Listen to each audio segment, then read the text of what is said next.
Yo. Yeah, I got a story to tell. Yo. Listen up, man. Yo.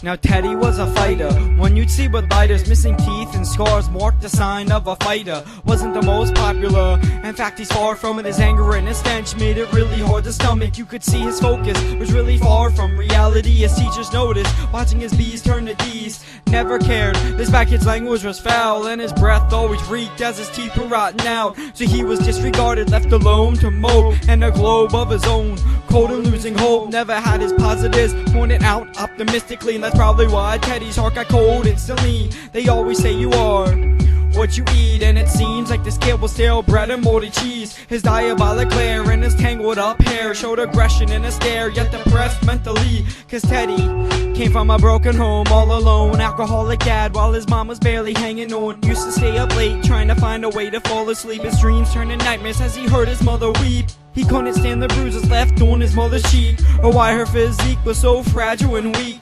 Always questioned why his father drank himself to sleep, just to wake up and yell and heat up the same scenes. But what pains me is seeing Teddy cry to sleep. A 15-year-old kid feeling a grown man's shit. It's sick to see his childhood in his tears, staring at his mother's coffin, glaring at his worst fear. He spent many nights trying to overcome the grief. He spent many days being bullied on the streets. He spent every minute being tortured by nightmares as they creep and infected, injected his disease. Yet the shit doesn't end, no, not even close. There's more to the story, more shit that unfolds. Cause Teddy's father found his escape in his drink, and within 2 months he left his kids and his link.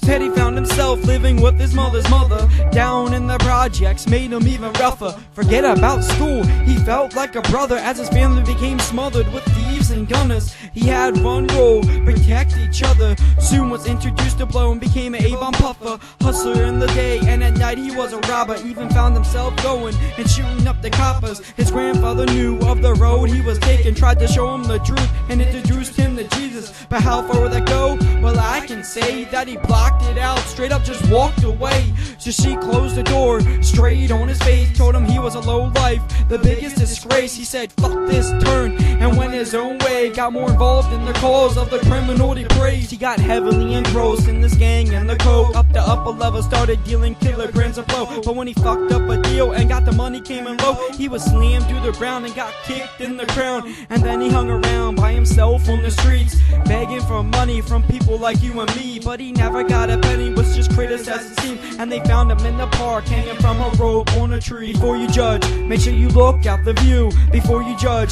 make sure you felt what they've been through. Before you judge, you better walk in the shoes, cause you would never want someone to go and judge you. Before you judge, make sure you look out the view. Before you judge, make sure you felt what they've been through. Before you judge, you better walk in the shoes, cause you would never want someone to go and judge you.